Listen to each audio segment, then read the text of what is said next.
Bienvenue sur Fleur d'Avocat. Je suis Lila Louise Maréchaux et dans ce podcast, je vais à la rencontre des avocats bien dans leur robe.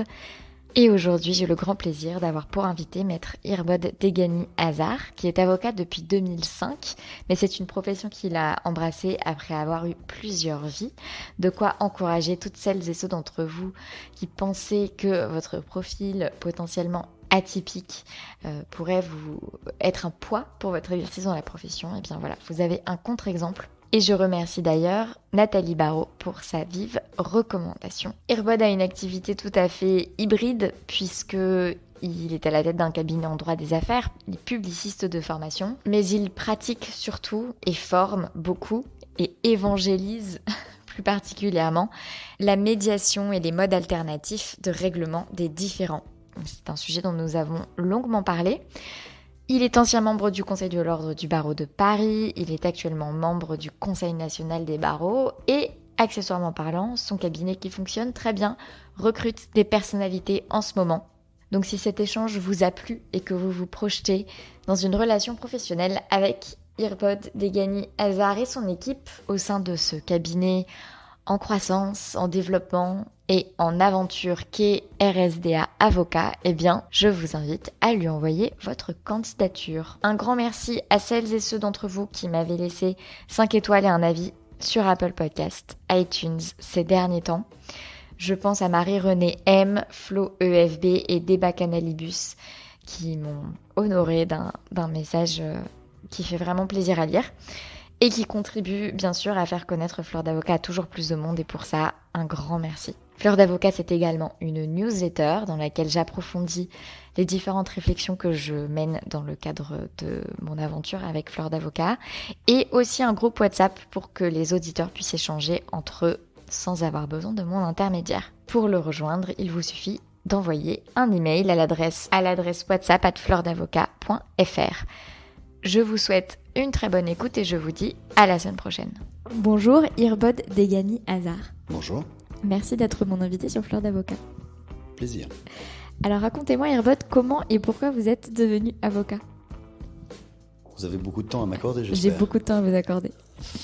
Alors comment je suis devenu avocat ? Je suis devenu avocat en réalité non, je voulais devenir avocat très tôt.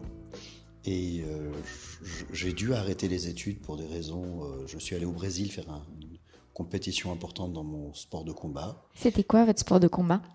Alors mon premier sport de combat est un art martial iranien qui s'appelle le Toa. Puis j'ai jonglé de sport en combat à sport en combat et j'ai fini par un style de capoeira qui était la capoeira porrada, capoeira de contact. Et entre-temps, j'avais fait d'autres sports de combat et je suis revenu du Brésil avec une belle blessure et j'ai été hospitalisé. Et en sortant de là, ma chambre universitaire avait été attribuée à quelqu'un d'autre et j'ai dû bosser.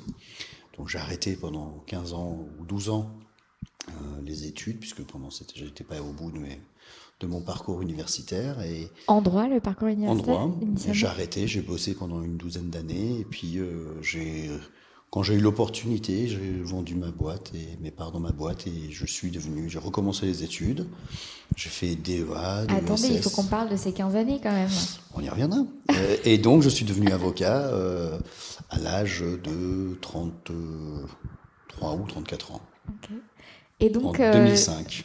Et donc, ces 15 années, qu'est-ce qui s'est passé ? Donc, j'ai fait... Vous revenez du Brésil, vous n'avez plus de chambre universitaire, et donc là, il faut travailler. J'ai un super pote qui est banquier, un autre super pote qui était mes élèves, parce que j'avais une salle où j'entraînais dans une salle d'arts martiaux. Et j'avais un de mes disciples, un de mes élèves qui était banquier, un autre qui était agent immobilier. Ils m'ont trouvé un super appartement à acheter. J'ai acheté avant même de trouver du boulot, avec un décalage sur le premier remboursement de crédit. Et j'ai été chez Xerox. Je tapais à la porte du premier CV que j'ai fait de ma vie, c'était chez Xerox. Donc j'ai envoyé. On m'a dit à la fin de la journée, je sais pas, le début, le matin, on est 200, à la fin, on est une dizaine. Et il m'a dit, ouais, mais on vient de faire le test papy, je me rappelle. Vous êtes unmanageable, on pourra pas vous prendre. Je fais, bah, c'est pas grave, j'irai à la concurrence. Je suis rentré chez moi et j'avais un coup de téléphone le lendemain matin en disant, il y a un fou qui veut vous accepter dans sa concession. Donc, j'ai commencé chez Xerox. J'ai travaillé quelques années chez Xerox. Donc vous avez vu passer une offre d'emploi chez Xerox? Même pas. Il y avait un article clairement, il y avait un article, je crois que c'était dans, je ne sais plus quel journal, qui parlait de l'école de formation à la négociation de chez Xerox. On disait la meilleure école de formation. Il faut savoir qu'à la sortie de mon bac, j'avais fait le concours commun des écoles de commerce. J'ai été reçu au concours, j'avais pas les moyens financiers, on m'a refusé ma bourse. Donc j'ai été en droit à ce moment-là, parce que je ne pouvais pas aller faire l'école que je voulais faire, défaut de bourse, donc j'ai été là. Et donc je me suis dit, puisque le droit, je vais retourner à mes premiers amours, donc faire du commerce, et je me suis lancé sur ce premier poste de Xerox, sur ce premier annonce, en disant, tiens, il dit que c'est la meilleure école, j'essaye. Donc en fait, c'était une annonce / article. Oui, c'est les plus rédactionnels, c'est on est les meilleurs du monde et on est les meilleurs, et puis je suis tombé dedans. Non mais c'est intéressant côté marque employeur. Voilà, et j'ai été chez Xerox, j'ai travaillé quelques années chez Xerox, j'y rencontré ma femme. Et ça s'est passé comment chez Xerox? Ouais, donc vous rencontrez votre femme, donc déjà bien. Super bien.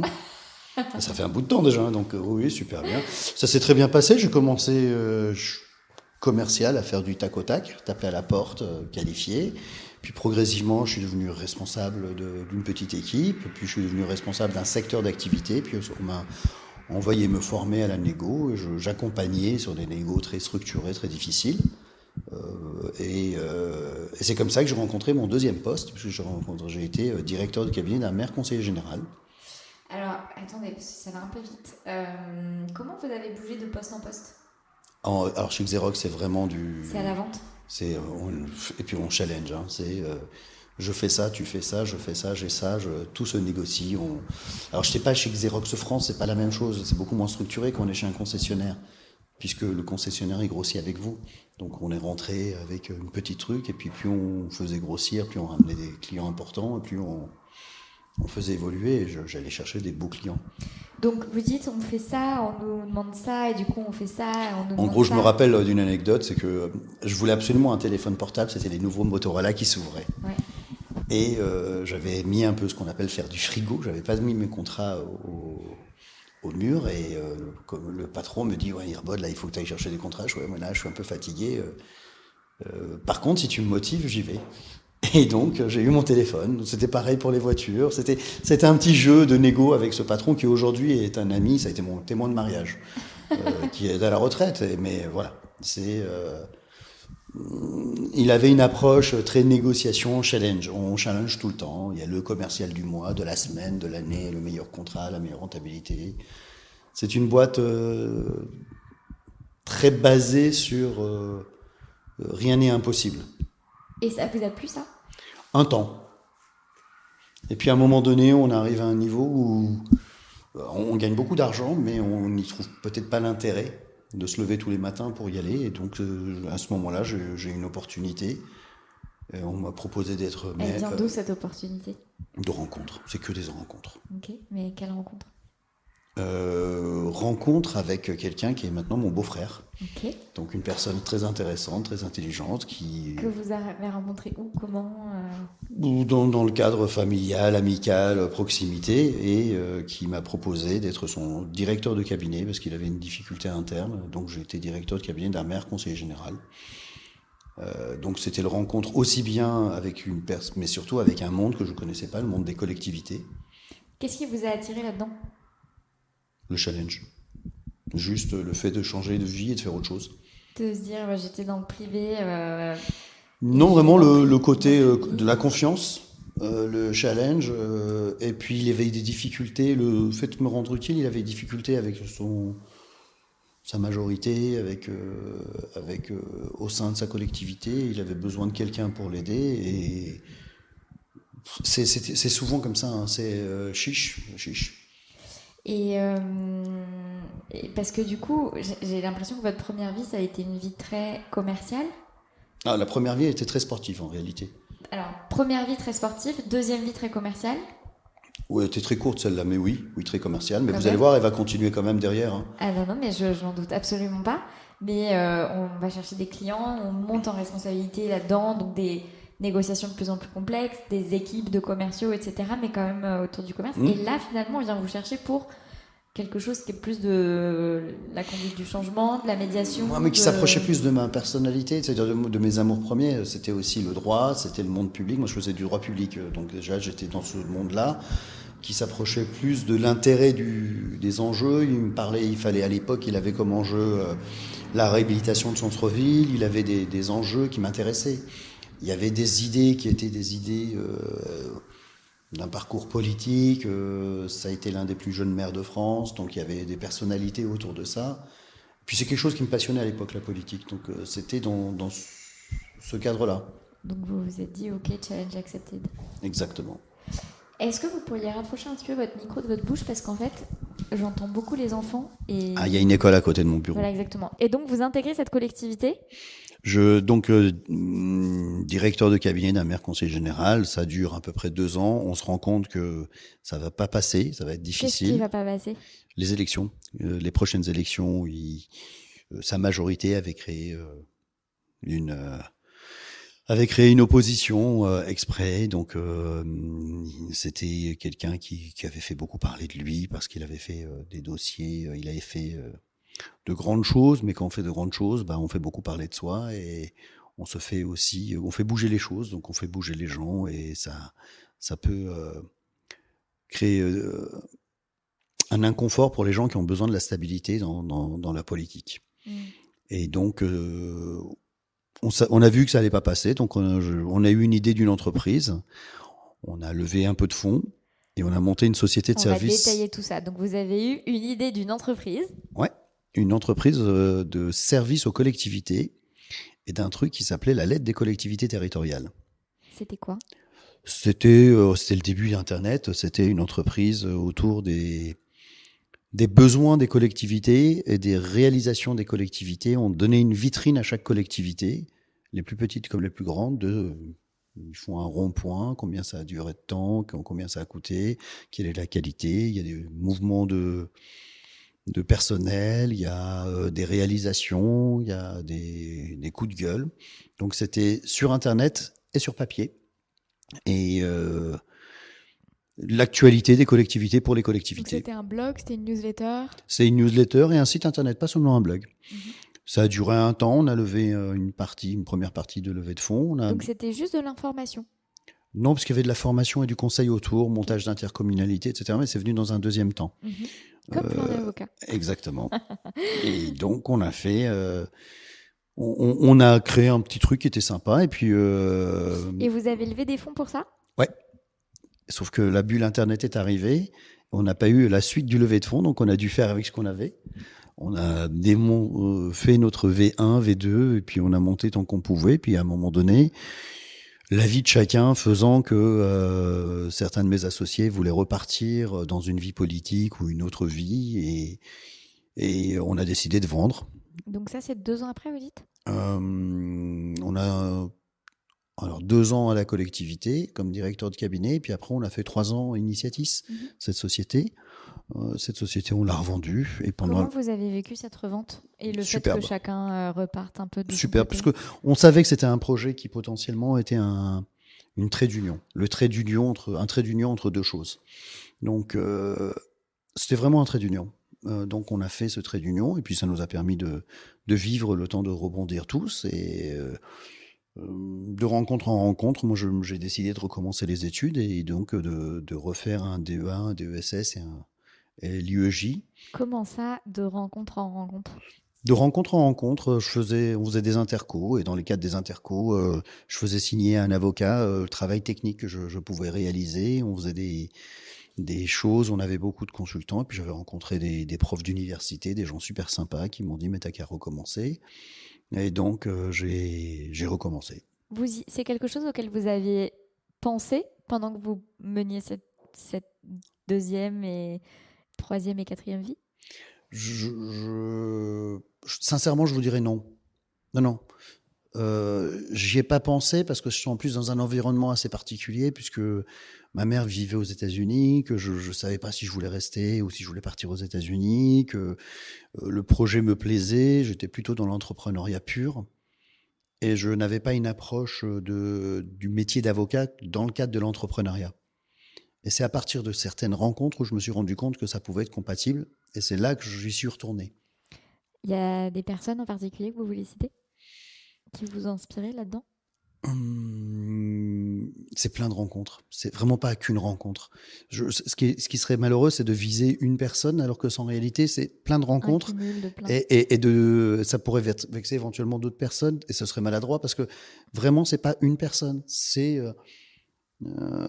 arrivé au bon moment. Et là, vous vous êtes rendu compte que avocat, c'était pas juste technicien, mais qu'il y avait aussi une dimension plus entrepreneuriale, et vous vous êtes dit, ah tiens, je peux un peu réconcilier ces deux amours? Alors, je me suis rendu compte que avocat, c'était pas seulement le contentieux.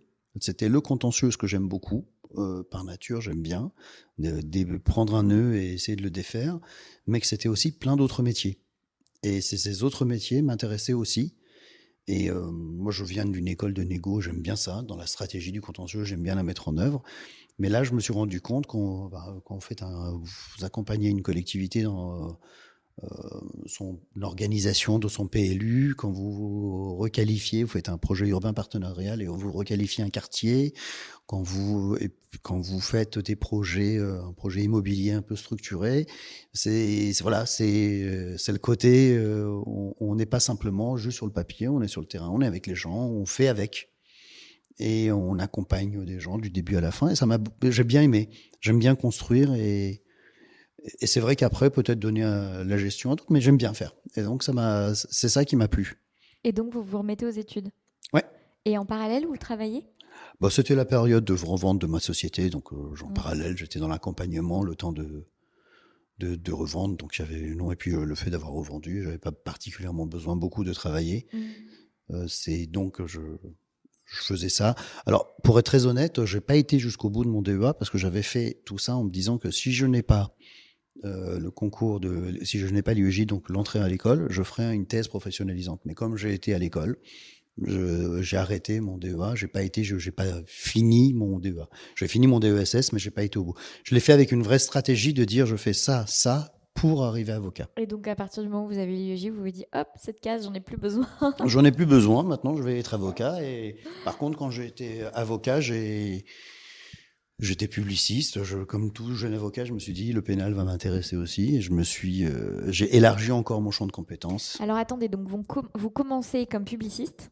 Ah, je suis contente, un publiciste dans ce podcast. Il n'y en a pas tant que ça. Donc vous commencez comme publiciste. Vous avez commencé dans quel cadre? Vous étiez collaborateur? Alors non, mais j'ai quand même une première question parce que du coup, IEJ, École des avocats, à un moment, j'imagine que vous avez dû faire des stages. Ouais. Donc vous avez fait des stages à 35 ans. Mon premier stage, je l'ai fait dans mon DESS. Et là, je peux viser. C'est Elisabeth Moisson. Et une énergie folle, et je me suis dit là ça m'a confirmé dans le fait de vouloir devenir avocat. Et qu'est-ce qui vous a confirmé dans le fait de vouloir devenir avocat avec elle? Une phrase qu'elle a dit un jour, je sais pas si je vais gagner, mais je peux vous promettre que je ferai tout pour que vous soyez entendu par le juge. Et je me rappelle un matin avoir dans une pièce plein de pièces par terre où le client ne savait plus se sortir de ses pièces et ne savait plus quoi faire. Donc on était dans le bureau, il y avait des pièces partout, il fallait les numéroter, choisir la stratégie, les mettre dans l'ordre et faire comprendre au juge et entendre au juge la pensée du client à travers tout ce truc dont il n'arrivait plus lui-même à se sortir. Et j'ai beaucoup aimé cette gymnastique. Et alors, dans le cadre du DESS, j'ai fait ce stage. J'avais fait un DESS, droit public et privé des collectivités territoriales, des collectivités publiques, des PPCL. Et donc, Elisabeth Moisson m'a motivé dans le fait de dire il faut que je fasse ça. Comment est-ce que vous avez trouvé ce stage ? C'était une des profs. Une de vos profs ? Alors, en fin de compte, j'avais pas besoin de stage, puisque j'étais déjà en fonction. Et elle m'a un peu boosté à faire un stage quand même. Et j'ai quand même fait le stage parce que j'ai suivi ce qu'elle me disait et que j'aimais bien. Il y a beaucoup d'énergie aussi. Et donc, j'ai fait ce stage qui m'a beaucoup plu. Et à l'école de... Alors, non, j'ai quand même une autre question. Ça fait quoi d'être stagiaire à... 33, 4 ans, ça fait rien. Oui. Bah, ça fait rien. Ok. Non, j'ai pas... Ça n'a pas été une difficulté particulière? Absolument pas. Et puis, on me l'a jamais fait... on m'a absolument pas fait ressentir une quelconque difficulté par rapport à ça. Et ensuite, école des avocats? Alors, école d'avocat, je suis tombé dans le bain de l'UJA directement, parce que j'étais délégué UJA à l'école d'avocat. Qu'est-ce qui vous a fait tomber dans le bain de l'UJA? Très honnêtement, à l'école d'avocat, quand je suis arrivé, c'était rue Charenton à l'époque, il y avait une grosse publicité en disant partenariat UJA, crédit 1% avec Crédit Lyonnais, 50 000, je crois que 50 000 euros, ou je sais plus, 5 000 euros, je sais plus quelle était la somme. 50 000, c'est beaucoup quand même. Non, Donc, je sais plus quelle était la somme, mais c'était partenariat, quoi. UJA, truc machin. Et donc j'ai dit, allez, on va essayer. Et après, j'ai discuté, j'ai fait mon... Ah oui, non, parce que j'ai fait... En réalité, je me rappelle maintenant, le jour où je passais mon grand taux pour rentrer à l'UEJ, du moins pour rentrer à l'école d'avocat, dans la salle, c'était la première salle civile d'Evry, on faisait ça dans la salle d'audience, il y a une avocate qui écoutait et qui m'a filé sa carte à la fin, avec qui j'ai pris un café, qui m'a donné sa carte en me disant, si vous cherchez un stage, n'hésitez pas à m'appeler. Et c'est cette personne qui m'a parlé d'abord des syndicats, de la profession, et c'est elle qui m'a intéressé à regarder ce qui se passait dans la profession. Alors, j'ai quand même une question. Donc, cette avocate est là, elle écoute. Bon, soit. Et elle vous tend sa carte et vous prenez un café. Ouais. Qui propose un café? Je sais pas. Franchement, je me rappelle plus. Enfin, je sais pas, vous la connaissez pas, elle est juste présente. Elle est venue me féliciter à la fin parce que j'ai pour votre prestation. Et on a de fil en aiguille, on a été boire un café. Tout simplement, je vous mentirais si je vous dirais le vrai. C'est peut-être l'âge, mais c'est un peu loin pour moi là. Non, mais c'est pas banal quand même comme histoire. Enfin, je sais pas. C'est une rencontre. C'est une rencontre. Mais c'est pour ça que je demande toujours les rencontres, comment ça se passe. Et donc là, vous vous intéressez à l'UJA. On en était à cette histoire de stage. Où est-ce que vous avez fait vos stages dans le cadre de l'école? Alors le stage, je l'ai fait. Alors je fais le stage à l'étranger, du moins PPI à l'époque. Ouais. Je l'ai fait aux États-Unis dans un cabinet qui s'appelle Oppenheimer, où je travaillais sur des problématiques de hanches. De hanches. Oui, donc responsabilité médicale. Donc c'est pas du tout mon domaine. Oui, okay, on voit au roulement de Dieu et au c'est pas, mais bon, c'était l'intérêt, c'est que le poste était dans le Minnesota, que ma mère vivait dans le Minnesota et que je voulais faire avoir une expérience sur place. Donc ça, c'est l'expérience internationale et l'expérience en cabinet d'avocat. C'était chez Loïc Dussault. Et Loïc, qui, au moment où je suis rentré à l'école, a pris la présidence exactement. Et donc, c'était un congrès de l'UJA. Le congrès de l'UJA à Paris cette année-là, je me rappelle que j'étais délégué EFB et délégué à la FNUJA. Et donc, j'ai vécu un parcours de collaboration très, très, très, très imprégné dans la profession, dans l'organisation. Donc, vous rejoignez le cabinet en stage final et vous restez en collaboration ? Non, à la fin du stage final, je suis allé dans un autre cabinet. Ok, donc vous vivez une période de stage final très imprégnée justement de cette politique de la profession. Exactement. Et ça vous a apporté quoi, ça, justement ? Ça m'a conforté dans la relation humaine qui peut exister. Ça a amené... c'est un accélérateur, parce qu'on rentre directement dans la profession, on rencontre des personnes... qui vous parle du passé, qui vous parle d'une culture commune, d'une association, d'un syndicat qui a près de 100 ans, on fait partie directement. Alors, vous parliez tout à l'heure, est-ce que ça m'a gêné de commencer avec 10 ans ou 12 ans de retard par rapport à d'autres ? Vous voyez, j'ai réaccéléré, j'ai récupéré mes 10 ou 15 ans de la connaissance de la profession pendant cette période très courte où j'ai rencontré un tas de gens super passionnants qui me parlaient de leur passion, de leur métier, de la profession d'avocat. Et alors ma première collaboration était très délirante aussi, c'était une rencontre. Quelle rencontre ? Alors à l'époque, il y avait 2 ans de stage obligatoire après l'école pour s'installer.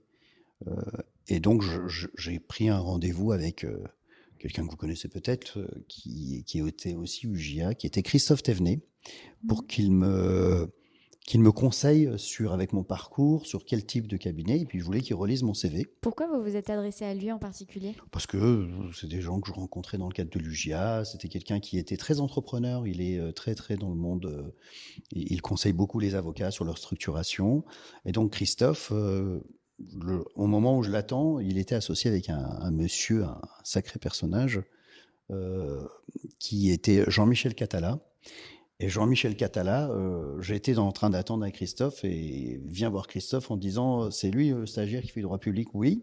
Et il dit c'est lui. Et donc il m'emmène dans son bureau en réunion téléphonique avec un client public, en droit public. Je réponds et à la sortie, il me dit va faire une consultation. Et j'ai commencé ma collaboration comme ça. Et ça s'est fait comme ça.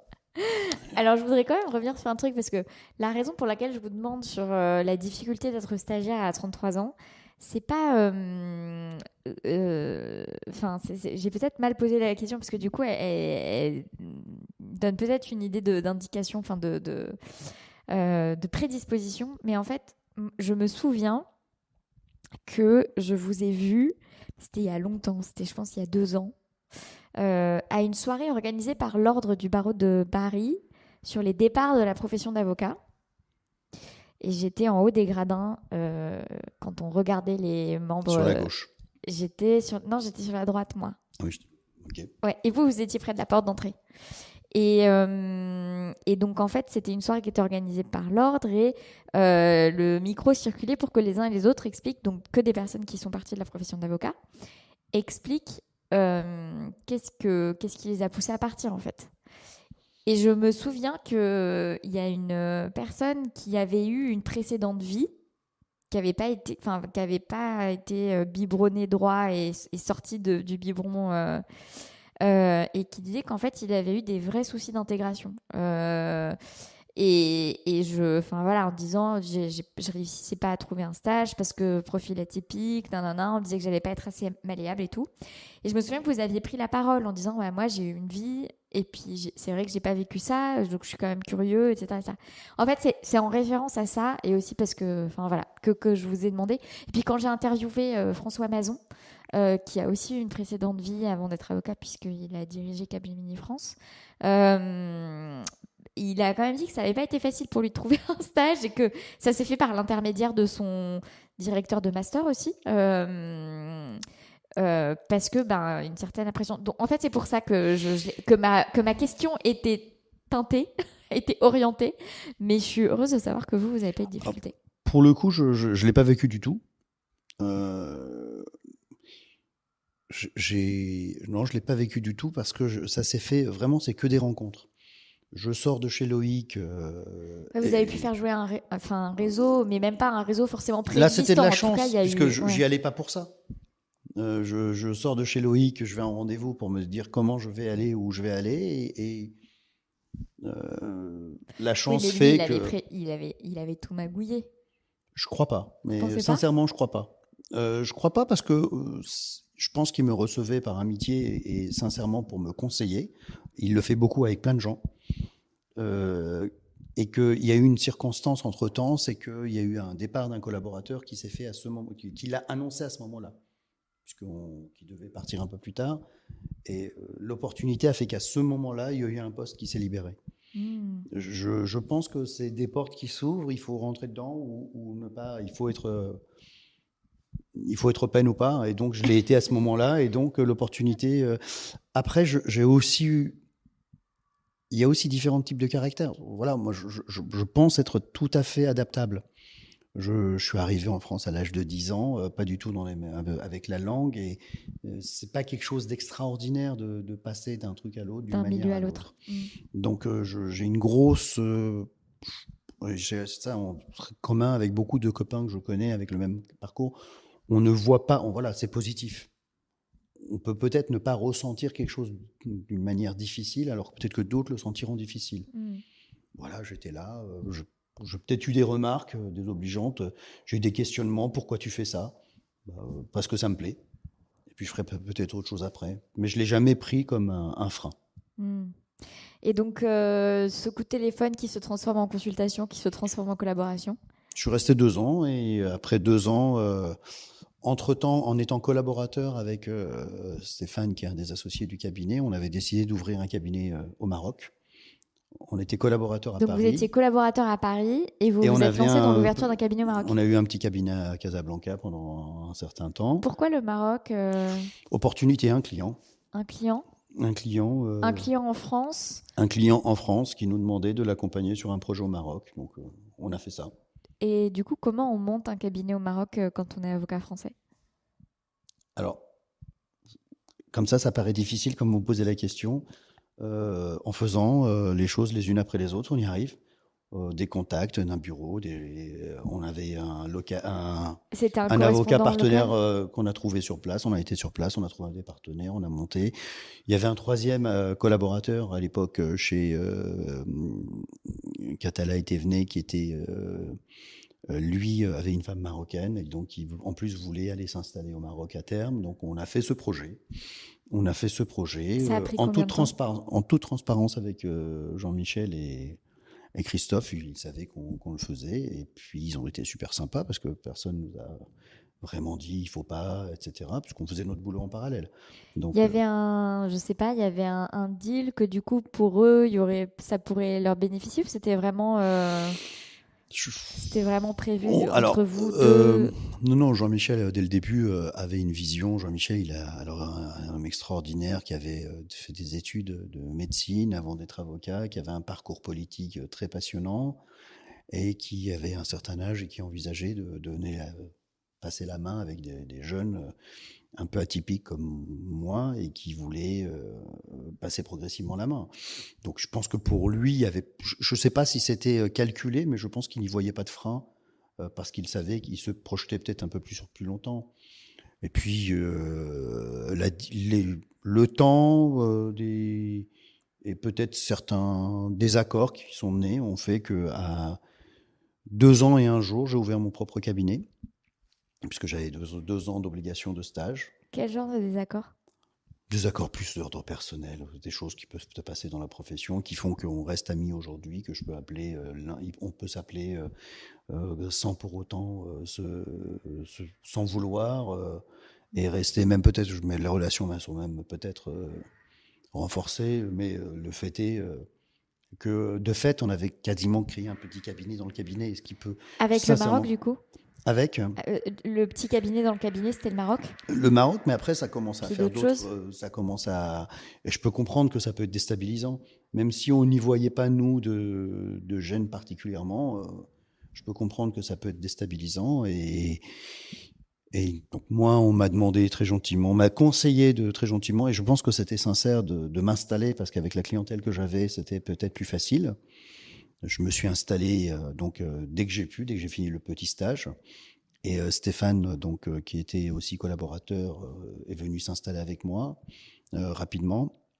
Et il y avait dans ces locaux des sous-locataires, des gens qui louaient des bureaux, qui sont aussi venus avec moi. Et donc on a créé le cabinet RSDA comme ça, parce qu'on s'était rencontrés sur ce projet. On a créé un cabinet. Et je vous dis vraiment, c'était pas contre le cabinet, Ouais, c'était ouais, un c'est parce projet qu'en qui s'est fait fait. en parallèle. Ouais. Et on, Et vous, votre clientèle, elle est venue d'où? Elle est venue comment?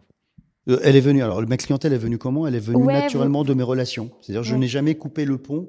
Toutes mes vies passées, notamment un certain nombre de sportifs, toutes mes vies passées, Donc vous leur avez dit, ah ben je suis devenu avocat, on enfin s'est voilà, suivis, on vous se vous êtes suivait. Alors, suivis. à l'époque, c'était pas sur Facebook, on se suivait, on buvait des coups et on discutait, et on faisait du sport ensemble, on s'est suivis et c'est vraiment, ça s'est fait assez naturellement. Le bouche à oreille fait beaucoup. Et ça a beaucoup fait. Et puis l'énergie que j'avais de me repositionner, de me lancer là-dedans, ça donnait confiance à tout un tas de personnes qui voyaient peut-être une énergie différente. Hmm.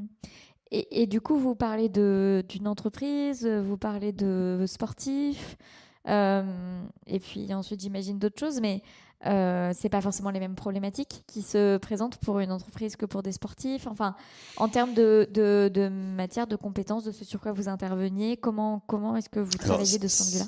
ce qui fait qu'on a créé un peu, malheureusement et sans le vouloir, un petit cabinet dans le cabinet, c'est que je n'ai jamais voulu faire ce que je ne savais pas faire. Donc assez naturellement, par exemple, le droit social, je l'avais donné à l'époque avec Guillaume qui était dans les locaux. Le droit des sociétés, c'était Stéphane.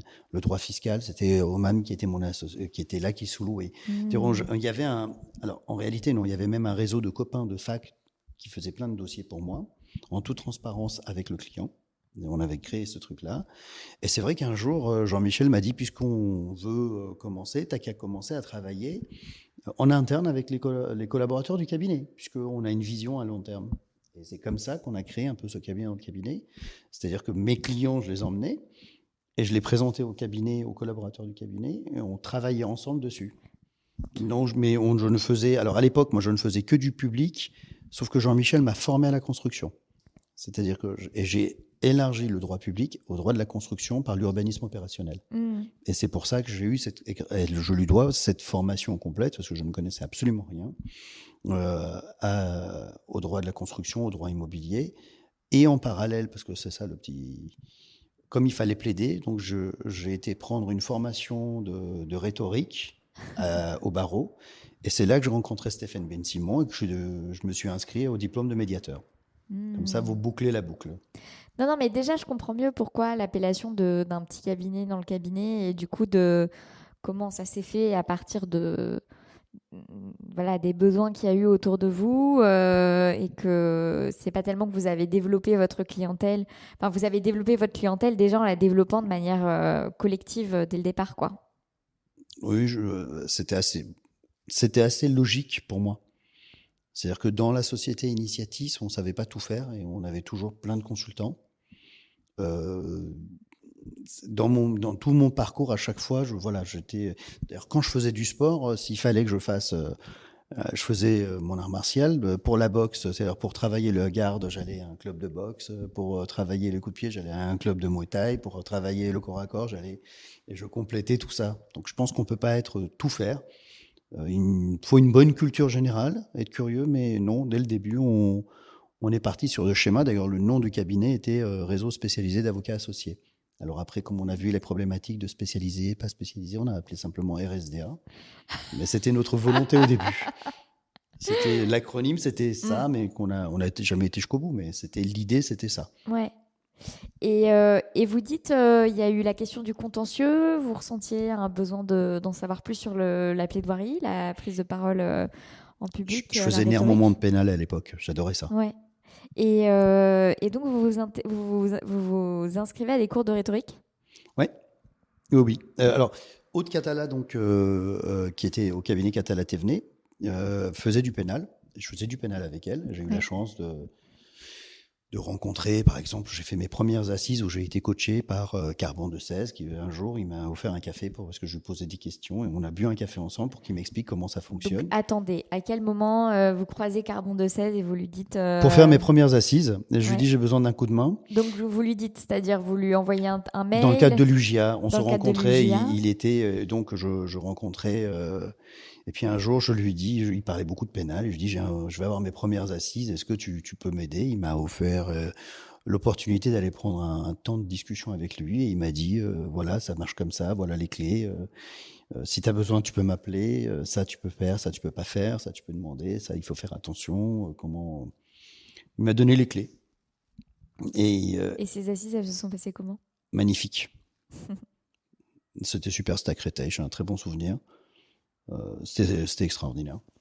Les premières, c'est quand même quelque chose. C'est-à-dire, on fait tout ça et puis après, j'ai arrêté le pénal progressivement, mais on fait tout ça et. Pourquoi vous avez arrêté le pénal progressivement? Pour le temps, et 2, parce que je me suis lancé à fond dans quelque chose qui m'a plu. C'est cette découverte des modes alternatifs et de la médiation, et que je pense qu'on peut pas tout bien faire.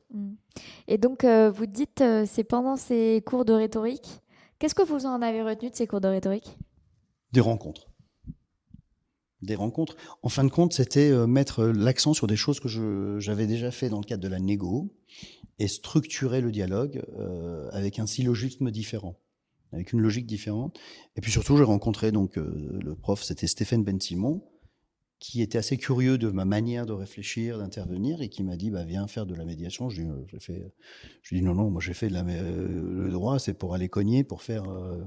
Et il m'a dit viens voir un cours, et puis tu verras si ça t'intéresse. Donc j'ai participé à un cours, et puis j'ai été passionné. Et donc j'ai fait le diplôme. Je suis devenu médiateur en 2006. Qu'est-ce qui vous a passionné? Les échanges, les relations humaines, les échanges qu'il y avait autour de ça. Puis on se sentait utile à un problème très difficile est la posture du médiateur qui permet peut-être d'avoir une posture différente et de permettre aux gens de trouver des solutions. On utilise vraiment tous les outils de la négo que j'aimais bien Mais on affronte bien le problème aussi. On fait partie du conflit. Il faut aimer le conflit pour aimer la médiation. Aimer pas un amour malsain, c'est-à-dire qu'il ne faut pas en avoir peur, il faut l'accueillir. Et c'était une approche étonnante. Et vraiment, à chaque cours, je rencontrais un prof ou des étudiants qui venaient tous d'univers différents. Je me rappelle, il y avait du monde entier, d'univers différents, et chaque cours était un forum ouvert de dialogue entre les gens et de complémentarité. On n'a pas beaucoup d'endroits où on peut se retrouver dans une même salle avec des anciens profs, des magistrats, des notaires, des coachs, des sportifs. Je me rappelle, il y avait un garagiste, et tous en voulant faire la même chose et échangeant sur les mêmes sujets. C'était passionnant. Et donc, vous tombez en amour pour la médiation?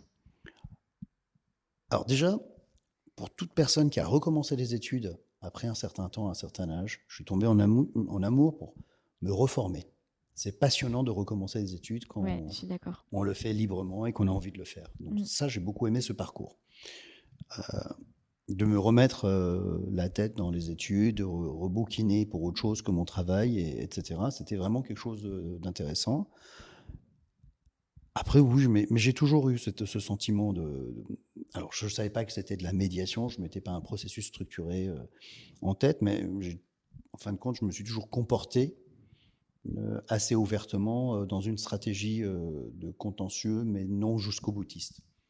La qualification des besoins que j'ai appris chez Xerox est une qualification que j'ai toujours mis en place pour mes clients.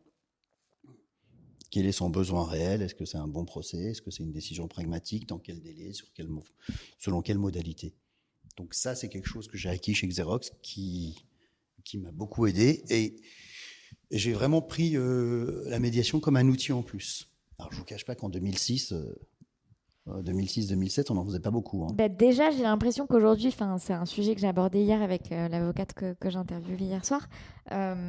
Déjà, aujourd'hui encore, il y a beaucoup d'avocats qui disent moi, je veux bien la médiation, j'adore, mais en face, je tombe que sur des confrères qui sont pas du tout sensibles au truc et qui, voilà. Et donc du coup, je suis un peu toute seule dans ma volonté de transaction et de mode alternatif des règlements. Donc résultat, je veux bien croire que si en 2021 il y a cette observation, en 2006 ça devait être encore différent, quoi. Alors c'était une opportunité pour moi parce que ça m'a fait une vraie différence et j'ai vraiment développé une clientèle en conventionnel, en médiation conventionnelle.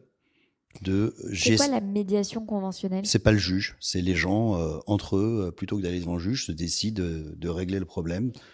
Et du coup, comment est-ce que vous avez développé ça? Des prescripteurs, des entreprises. C'était marrant parce que le déclic un jour, c'était qu'un client m'a présenté à quelqu'un d'autre en disant vous savez, souvent on a peur qu'on nous présente en étant c'est un pitbull, il est efficace, vous savez, c'est ce qu'on dit tout le temps. Il m'a présenté, va voir mon avocat, tiens, c'est mon avocat, avec lui tu auras des solutions. Et pour moi, ça a été un déclic. Et ça m'a complètement changé mon approche de mes rendez-vous avec les gens. C'est des solutions. C'est intéressant parce que j'ai interviewé Romain Hasbrook, qui fait du legal design, et il disait un jour que quelqu'un lui a dit mais toi en fait t'es le graphiste qu'on peut amener en réunion de Comex, et c'est chouette quand un tiers nous prémâche le travail de comment je me présente. C'est exactement ça. Il a dit, marque personnelle. Avec lui, il y aura des solutions. Et c'est vrai que cette entreprise-là, on a intégré. C'est marrant parce que ça fait. On est parti. On a intégré dans sa politique générale une politique générale des MARD, dans ses CGV, dans tout. Donc là, j'étais avocat accompagnant. Je ne pouvais pas être moi-même médiateur, mais en prescrivant des médiateurs, donc en nommant des médiateurs. J'ai créé avec ces gens-là qui faisaient la même chose que moi, qui ne pouvaient pas être eux-mêmes leurs propres médiateurs, un réseau de prescription, de confiance, où on savait qu'on était formés, qu'on pouvait faire confiance, emmener nos clients en médiation. Et ça a fait son petit bout de chemin, et puis ça a créé des clauses à mon profit écrites dans des contrats. Et puis quand clauses à mon profit. C'est des clauses de médiation, c'est des clauses. Oui. Et s'il y a un conflit, on va voir un médiateur et puis on discute. Et c'était des gens mettaient mon nom et donc j'avais des gens qui me disaient on a un conflit dans l'exécution de ce contrat, dans l'interprétation de la clause, est-ce qu'on pourrait vous rencontrer et ça a créé le début d'une activité. Ouais, ça a mis. Enfin, du coup, cette activité s'est déroulée en parallèle de la création de RSDA. Qu'est-ce que comment ça s'est articulé avec l'activité d'avocat traditionnel? Enfin, vous dites c'est un outil en plus et je vous rejoins, hein, mais est-ce que vous en avez fait un produit à part entière? Enfin voilà, comment vous avez? Moi c'est vrai, non, c'est vraiment un outil en plus. Pour le coup, je ne dissocie pas mon activité d'avocat de mon activité de médiateur. Je sais qu'il y a un long débat là-dessus. C'est comme mon activité de formateur. Je fais aussi énormément. Je dispense beaucoup de formations. Je suis mandataire en transactions immobilières. Tout ça, pour moi, est lié sur la confiance et le mandat qu'on me donne. Pour moi, ma fonction, j'ai un mandat, soit de représentation, soit de contentieux, soit de conseil, soit de vente, soit de médiateur. La médiation, c'est 2 parties ou plein de parties qui me donnent mandat de les accompagner dans le processus, afin de mettre en place des moyens d'un dialogue en vue de trouver par eux-mêmes des solutions. Donc derrière, je le vis vraiment comme mon activité d'avocat, avec la notion de mandat. Je l'ai toujours approché comme ça. Ouais. Non, mais on parlait, avant de commencer cette interview, on parlait de mes changements de casquette à moi, du fait que j'ai des casquettes de formatrice, une casquette de consultante, une casquette de coach, une casquette cette diversité de médiatrice, cette diversité de casquettes. Et donc vous, c'est aussi comme ça que vous apprenez les choses, quoi. Mais c'est vraiment un trait d'union, c'est la fonction de l'avocat et la déontologie qui me permet de passer de l'un à l'autre sans me perdre. Sinon, on doit être parfois un peu schizophrène, mais là, je crois que je le suis pas, justement parce que je le fais toujours dans le cadre de l'avocat. C'est-à-dire que je me pose pas de questions. Après, c'est l'objectif qui lie. Enfin, je veux dire, comme vous disiez, c'est-à-dire qu'on vient pour une solution. Et puis, du coup, dans l'atteinte de cette solution, potentiellement, il y a plusieurs casquettes qui peuvent intervenir. Et puis, voilà, quoi. C'est des stratégies après. Mais c'est vrai que par contre, quand on vient me voir et que j'ai autant plaisir à accompagner mes clients en médiation que à faire moi-même de la médiation pour d'autres parties. C'est vraiment le processus et l'organisation, c'est-à-dire la stratégie à mettre autour qui est intéressante. Et du coup, comment s'est développé RSDA? Donc au début, vous êtes parti, vous étiez combien? Au début 2, puis assez rapidement 4. Les deux autres, c'était... C'était Omam Royaï, qui est donc associé ici, qui venait avec son collaborateur et son stagiaire. Et puis assez rapidement, on a associé tout le monde. On n'a pas cherché à comprendre, y compris le stagiaire. Assez rapidement, c'est-à-dire? Peut-être 3-4 mois après. Ah oui, donc vraiment très rapidement. Très rapidement. Et pourquoi cette volonté d'association très rapide? Il y a des choses qui s'expliquent pas, j'en sais rien. C'est même le schéma actuel, on est au cabinet, on est maintenant 6 associés parce qu'il y a eu des départs et des retours. Là, on est en plein mouvement aussi actuellement. Dans les associés, vous avez des gens qui ont été stagiaires, collaborateurs, associés, et puis il y a des gens qui ont fondé. Et et on est tous associés à part égale, rémunération égale aujourd'hui. C'était quoi la réflexion derrière ça? D'avoir plusieurs locomotives. L'idée était d'avoir plusieurs locomotives, de connaître Voilà, il y a des moments où certaines activités vont monter, d'autres vont baisser. C'était... je vais reprendre les mots d'un de mes associés, être tous sur le pont. Voilà. Après, je reconnais que c'est une utopie avec ses limites. C'est quoi les limites de cette utopie? Ça m'intéresse particulièrement parce que c'est un sujet dont je parle avec un client en ce moment. Alors, l'utopie, c'est qu'il faut que tout le monde accepte que parfois, certains vont travailler peut-être moins pendant une période donnée, certains plus, où on aura ce sentiment-là. Et qu'on mette en place un dialogue constructif à ce cadre-là. C'est pas toujours facile, mais c'est une utopie. Et puis, par contre, ça nous a permis d'acheter nos locaux, ça nous a permis de faire du mécénat un cabinet, des œuvres, de faire plein de choses qui nous ont plu. Mais après, l'utopie arrive à un moment donné où il faut que tout le monde soit d'accord sur le projet d'entreprise. Ouais. Et ce projet d'entreprise, à un moment donné, il faut qu'il soit reposé à plat. Et on l'a fait déjà une première fois, ça a été posé à plat et on est reparti pour une période. Et puis là, en ce moment, on est une période de Vous êtes dans réflexion. une deuxième Sur une période de remise à plat. réflexion, tout reposer à plat. Et puis le cabinet a besoin de bouger. Donc c'est bien parce que les hommes on a besoin de s'enrichir, d'avoir des jeunes qu'on intègre, et de faire évoluer le cabinet. La première remise à plat, elle avait amené à quel est-ce qu'il y a des modifications qui avaient été parce que vous dites donc dès le départ ça a été parts égales, rémunération égale, enfin On n'a pas changé. voilà. Parts égales. Ça vous pour l'avez nous. pas changé? Non, non, on a intégré de nouveaux associés. On a par égal, on a une SPFPL au-dessus, une holding au-dessus. On a intégré. Non, non, on n'a pas changé la logique. Je suis pas sûr qu'on change la logique aujourd'hui. La prochaine fois, c'est plus Et sur. donc le projet c'est quoi? Bah, on est en train de le faire là actuellement le prochain, donc j'en sais rien. Et le projet de la première remise à plat? Le projet de la première remise à plat, c'était justement de développer des pôles de compétences qu'on a fait. Donc les pôles de compétences c'était qu'est-ce qui est ressorti de ces pôles de compétences? On a un vrai pôle fiscalité au cabinet. On a associé une nouvelle personne et on a développé ça. On a un vrai pôle marde. Aujourd'hui, on a 3 associés qui sont formés à la médiation, 2 qui font de l'arbitrage, un collaborateur qui finit sa formation à la médiation. Et on a intégré vraiment dans notre stratégie de tous les dossiers cet aspect négociation.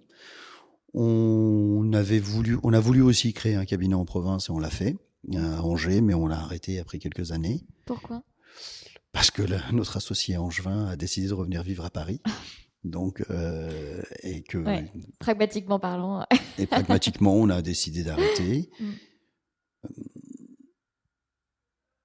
L'opportunité de cette remise à plat, c'était d'associer à l'époque 2 personnes, dont un collaborateur, une collaboratrice, qui était devenue stagiaire, collaboratrice, puis associée. Puis une personne de l'extérieur, qui était un copain avec qui on travaillait depuis un certain temps. Donc c'était vraiment ça, la remise à plat. C'est de ne plus être 4, mais 6. Puisque l'idée, c'était Et la question s'est posée, mais est-ce qu'on est toujours les mêmes associés, fondateurs séparés? Est-ce qu'on fait différentes strates d'associés? À l'époque, on avait décidé que non, qu'on serait tous dans le même bateau, de la même manière, et voilà. Bon, du coup, comme c'est Et la nouvelle remise à plat. Et il y avait un pôle qu'on voulait absolument développer, qui était l'activité sur le Portugal, puisque cet associé-là avait fait ses études en grande partie au Portugal. Et ça s'est développé? Elle a développé une activité. Ok. Et bon, du coup, c'est presque frustrant. Vous êtes en cours de remise à plat, donc je peux pas trop vous interroger là-dessus. J'imagine que vous êtes en train de j'ai mes discuter. propres visions, mais c'est pas. Alors, du coup, c'est quoi votre vision de la nouvelle page? Ah, mais je pense qu'aujourd'hui, la nouvelle plage, pour moi, elle est que La nouvelle plage, j'adore le. Alors, je pense que oui, c'est pas faux. Oui. J'adore. La nouvelle page, pour moi, elle est de développer RSDA. Je pense qu'il faut qu'on se rapproche d'autres cabinets, mais d'autres compétences, c'est-à-dire des gens pointus dans leur domaine. Quel domaine est-ce que vous avez pour quel domaine est-ce que vous ressentez un besoin de complémentarité? Tous les domaines. Je pense que c'est plutôt des rassemblements de personnalités, d'hommes et de femmes qui ont envie de faire en même temps. Vous savez, le schéma de dire on est tous associés par égale, rémunération égale, et puis on bosse ensemble et on est tous sur le pont, pas beaucoup de gens qui l'acceptent. Déjà, le fait d'accepter ça, c'est un état d'esprit qui m'intéresse, moi. Donc, après l'activité, on viendra. On pourra le développer. Et on a une vraie volonté d'être présent ailleurs qu'à Paris. Vraiment être présent ailleurs qu'à Paris. C'est important pour nous aujourd'hui. Il y a des régions, des territoires qui vous intéressent particulièrement? Partout. Partout. Non, mais sincèrement, c'est pareil. C'est des opportunités avec des personnes qui nous plaisent et à qui on plaît. Mais du coup, mais n'est pas le bon mot, mais décidément. Et du coup, ça fait une structure potentiellement beaucoup plus grosse? Oui. Ouais, ok. Oui. Potentiellement beaucoup plus grosse oui, mais c'est pas Sous une même marque ou en satellite? Ça peut être sous une marque, mais le problème c'est que c'est des rencontres. Je vous parle vraiment depuis le début, tout ce que j'ai. Moi, je suis pas le seul. On a toujours vécu de rencontres. Donc aujourd'hui, on regarde les gens. S'il y a une personne qui nous intéresse vraiment, avec qui on voit que c'est très sympa et que le projet nous intéresse, s'il faut qu'on bouge la marque parce qu'il y a une raison objective à le bouger, on bougera la marque.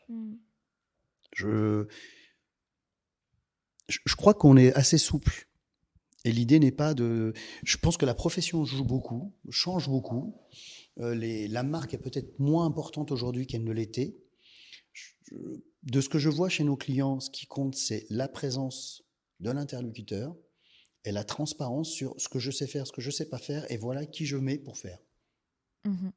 Et ça, je pense que c'est ce qui est le plus important. Quand vous allez voir un client, et je ne suis pas sûr qu'il se paye une marque.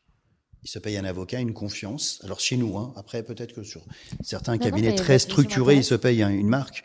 Mais chez nous, vous savez, nous on était place des Victoires, on est venu s'installer dans le 13e. Tout le monde disait mais vos clients vont jamais vous suivre. On n'a jamais eu de difficulté pour que les clients viennent.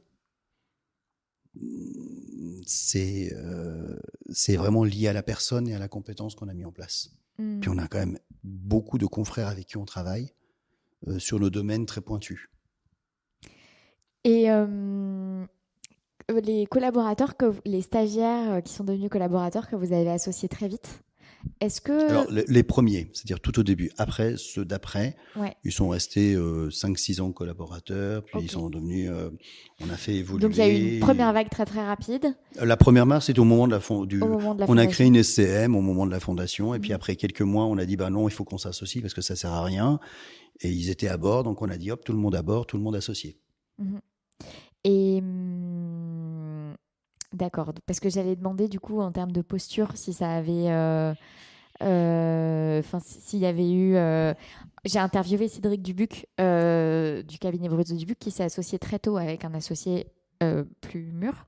Et je l'ai cuisiné sur sa posture, lui, en tant que très jeune, qui devient associé très tôt de quelqu'un qui a beaucoup plus d'expérience. Et donc, on en a parlé. Pour lui, ça n'a pas été un sujet. En tout cas, il ne l'a pas ressenti comme tel. Du coup, je suis curieuse de l'autre versant, c'est-à-dire une personne plus expérimentée qui associe très rapidement quelqu'un qui l'est potentiellement moins. Alors, on n'a pas non plus une très grosse différence d'âge, tous les associés. Je suis le plus âgé, j'ai 50 ans dans quelques mois. Je crois que l'associé le moins âgé en a 39, donc, ou 38. Donc, après, on n'a plus qu'un seul collaborateur et qui, j'espère, bientôt nous allons pouvoir associer. Petite annonce, nous cherchons des collaborateurs, donc n'hésitez pas. Mais il faut en parler. On recherche aujourd'hui des collaborateurs et vous dans le projet. Quoi comme collaborateur ? Enfin quoi ? Quel type de je pense qu'on veut des gens qui aiment la profession, qui ont une vision ouverte et qui se disent, qui sont prêts à... On veut pas quelqu'un qui rentre obligatoirement dans une case. Le besoin immédiat, c'est immobilier et social. Mais il faut chez nous que tout le monde ait une culture générale du conseil et du contentieux, parce qu'on travaille en interactivité sur tous les clients. C'est-à-dire qu'un client qui est chez nous, il va chercher dans toutes les compétences du cabinet. Et comme on n'est pas 50 personnes ou 60 personnes, on a un cabinet à taille humaine, chaque interlocuteur est capable de lui donner le premier conseil logique avant que celui qui a la compétence prenne le dossier et le traite concrètement. Il faut plutôt des gens qui ont envie de faire. Ok. Je pense que c'est clair comme projet. Je ne sais pas si j'étais clair, mais moi je trouve ça clair. Il y a de la spécialisation, mais il y a un premier degré de capacité d'intervention généraliste. Et on accompagne, nous, avec la formation et tout ce qu'il faut pour que les gens fassent, s'il y a besoin, il faut un peu de souplesse. S'il y a besoin, se spécialise dans un domaine particulier ou s'intéresse plus à un domaine particulier. Puis surtout, on veut des gens qui ont des projets et qu'on peut accompagner. Trop bien. Vous savez tous que vous pouvez envoyer votre candidature à Airbud. Non, mais moi, je ne m'inquiète pas sur le fait que vous recevrez des CV après cette interview, et en général, d'ailleurs, indépendamment de fleur d'avocat. Donc, projet en cours de remise à plat, avec donc une grosse ouverture de perspective, peut-être des rapprochements qui viendront, la présence dans les territoires qui va suivre. Et pour les territoires, c'est parce que vous avez une clientèle qui vous sollicite de plus en plus justement de régions. Alors ça, et puis l'envie nous-mêmes, chacun, nous, a un territoire de cœur. Et C'est quoi votre territoire de cœur à vous? moi, c'est plutôt le sud de la France. Ouais. Quel sud? Euh, Entre Cannes, Nice et toute cette région où j'ai passé beaucoup de temps l'été, Sud-Est. sud-est. J'ai un autre associé qui est plutôt des régions de Toulouse. J'en ai un qui est plutôt breton, donc puis un angevin. Non, mais je demande parce que quand même, je pense que le Sud-Ouest n'a pas envie d'être assimilé au Sud-Est et pareillement. Enfin, je veux dire, je crois comprendre quand même qu'il y a des particularités régionales qui font que Oui, on peut pas mettre le Sud dans une même sacoche je suis d'accord, mais vous savez, pour quelqu'un qui fait de la médiation. et qui surtout n'a pas de frontières, moi, vous savez, Le régionalisme. j'ai été censé devenir militaire de profession en Iran quand je suis né, donc et absolument pas avocat en France à Paris. Donc on fera avec les personnalités qu'on rencontrera et on fera avec. Mm. Les choses sont assez ouvertes. Très sincèrement, Je comprends que l'ouverture et la flexibilité sont dans l'ADN de voilà, la structure. c'est beaucoup moins la stratégie est beaucoup plus ouverte ou la vision est beaucoup plus ouverte que viser sur une carte de France en disant je veux être là là là là. Mm. Et quels sont, enfin, comment on a commencé avec voilà votre entourage, les sportifs, une entreprise. Est-ce qu'il y a eu des tournants dans cette évolution, dans ce développement, des moments un peu qu'on marquait un certain passage, je sais pas, dans l'évolution de la structure? Alors moi le vrai tournant, ce qui fait peut-être qui me distingue des autres, Mhm. c'est que par le biais de la singularité de la médiation, Mhm. j'ai eu la chance de rencontrer des gens très différents. Par exemple, j'ai eu la chance assez tôt de devenir. Alors, j'ai déjà un parcours UGIA qui s'est fait pendant très longtemps, et donc j'ai rencontré en France et partout en France, mais aussi un peu à l'étranger, par l'UGIA, par la formation que j'ai dispensée très tôt, par les dossiers, des personnalités très différentes avec des projets très différents, et je pense que ça nous donne une visibilité de ce qui peut arriver à court terme, à moyen terme et à long terme. Et ça nous a fait toujours nous poser des questions sur ce que nous devions faire. Et dans ces rencontres, j'ai beaucoup rencontré de professeurs d'université et de magistrats.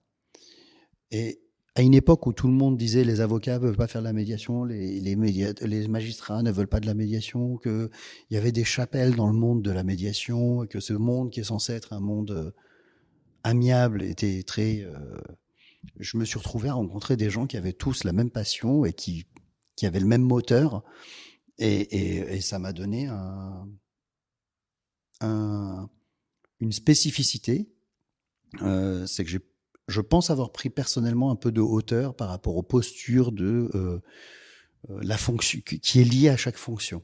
Je peux comprendre que quand je mets ma robe, j'ai une posture, mais c'est vrai que je sais pas si je suis très clair, c'est que j'ai rencontré des gens passionnants dans tous les métiers, et je suis assez rapidement sorti de quelque chose qu'on a et qu'on retrouve malheureusement, je donne des cours à l'EFB et quand on a un stagiaire, des freins psychologiques de chacun par rapport à l'autre. Le magistrat, l'avocat, l'huissier, le notaire. Et ce mot, je vais le réutiliser encore une fois, mais la notion de trait d'union de tout ça avec tous, la volonté d'aller dans les mardes. Et pourquoi? Parce qu'ils estiment que c'est le mieux pour leurs clients. Ça m'a créé un réseau beaucoup plus large.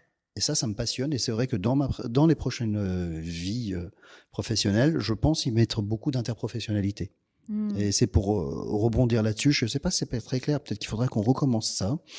Non, non, moi je trouve ça clair et puis je peux même reformuler. Ce que je comprends, c'est que vous avez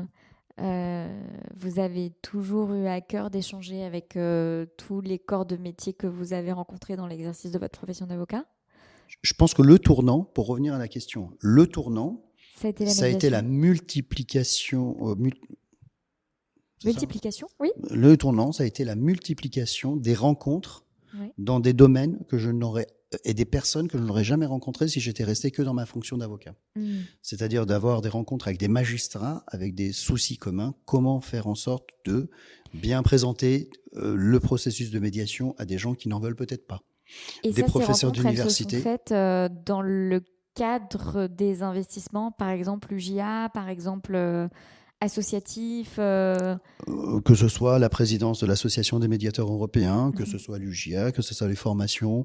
Quand vous rencontrez des magistrats qui sont vos élèves et avec qui vous discutez, et qui, en même temps, eux, vous apprennent des choses sur leur pratique professionnelle, et on voit qu'il y a des freins qu'on ne voit pas, nous, de l'autre côté.